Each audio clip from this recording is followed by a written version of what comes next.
Greg? Obviously, the truck team, it's been a struggle for everybody in any business, but there's talk now about the economy starting to slowly turn around, and not that suddenly you've gone to the green or anything, but have you started to notice on the business side that maybe the economy on your side is maybe starting to loosen up and pick up a little bit? Not really, no. We were. The biggest way I can tell about the economy is when we started building my building.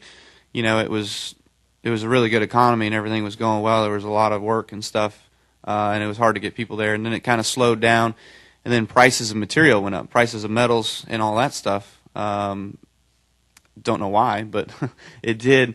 And then now it seems like we've been in a plateau, and guys have been getting work again and stuff like that, so it's hard to get them to finish up some projects. But all in all, as far as the sponsorship side of things on my truck deal, the phones haven't been ringing off the hook, that's for sure. People haven't just all of a sudden found that they've got millions of dollars they want to spend somewhere. So, I haven't seen much of the change quite yet. Oh, Kyle, Angelique Shingella, CSPN over here. 2 questions, if I may. Can you talk about your recollections of this finish last year, this race last year? And also, not that you were one of the people who thought that Jimmy had gone into a slump, but these last 2 races, do you think he's made a statement that the mojo's back and he's ready again to challenge for another championship? From what I remember here last year, I think it was coming to the white in 3 and 4. Stewart saw I was a little bit too far behind him. And slowed down in the center of the corner to try to get back to me. And you do that in the corners because it's the safest place. Somebody's not going to just jump out of line and pass you. Well, he did too much. I jumped out of line, got by him, got back in line. We raced, took the white flag, was leading, came back, and he was pushing me through 3 and 4 up right against my bumper, and came off of 4, and I got loose and chased it down towards the bottom of the racetrack, caught it, and then tried to move back in front of him at the last second, but his car was straighter, so his momentum was ahead of where I thought it was, and I turned across the nose of his car and we wrecked. So, in that circumstance, you really can't do anything different except just know that guy's there maybe a little bit sooner. I didn't know if he was going to be there or not, which he was. So, anyways, that was that. And the other part was Jimmy. I told you. I wasn't worried. I don't think the 48 team was very worried. I told you. They're fine. Ain't no worry in the 48 camp. I'm telling you. Let's go Dwight, and then Dustin will have our last one for Kyle. Dwight Drum, RaceTake.com. Kyle, it's the middle of the summer. It's hot, and you guys train physically. But how about the mental side? This is the time of year when do you do anything for mental methods, or you just kind of wing it?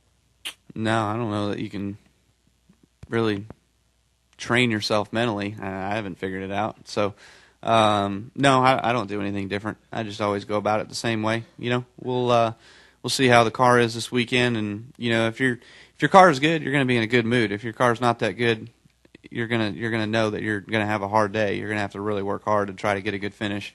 So for me, that's how I play it every weekend. Just knowing what kind of car you have in practice, seeing what you feel like. Like I said, the Nationwide car I don't feel like is very fast. It does handle really good.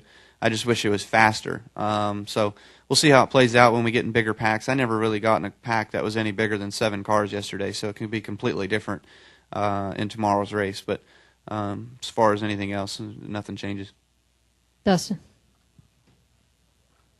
Dustin Long, Landmark Newspapers. Kyle, you earlier talked about just there's a lot more skill involved here as compared to Talladega.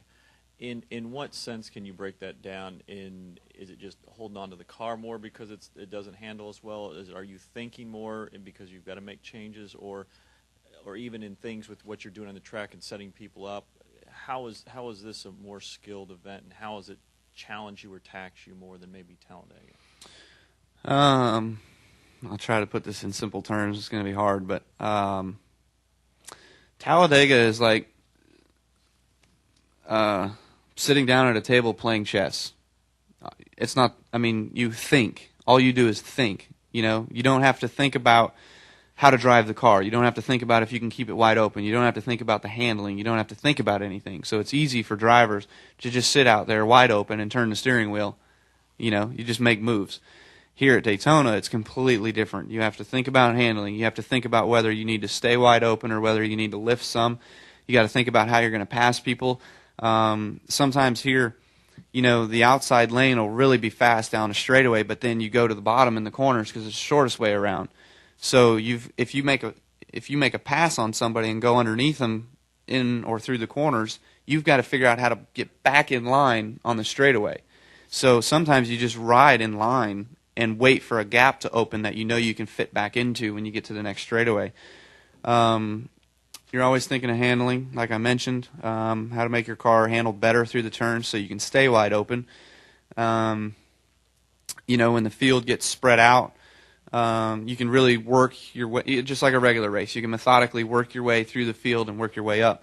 Besides just at Talladega, you know, you just sit there in a pack, and it's hard to move anywhere unless you have help or make some holes or something like that. I mean, a win anywhere, I understand, is important and meaningful. Can a win here mean more than at Talladega or someplace else? Or is that just wins important regardless? I mean, wins are important regardless. I think it's more fun to win at Daytona because you know you did something. Your car was good, you were smart, you know, you made it happen. Talladega, I mean, the only reason I won there in 08 was I got really lucky. You know, I screwed up on pit road in 08 and missed my spot and then had to go back around and come back in, went a lap down, got the lucky dog, worked my way through the field, and right at the right time I got the right pusher behind me in Montoya. I mean, it just worked. Like, it was perfect. You couldn't have scripted it any better.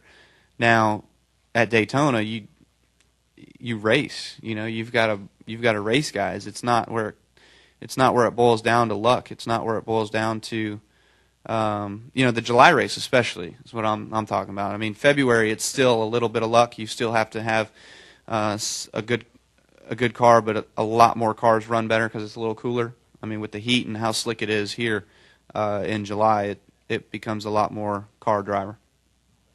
Thanks, Kyle. Good luck this weekend. All righty, thank you.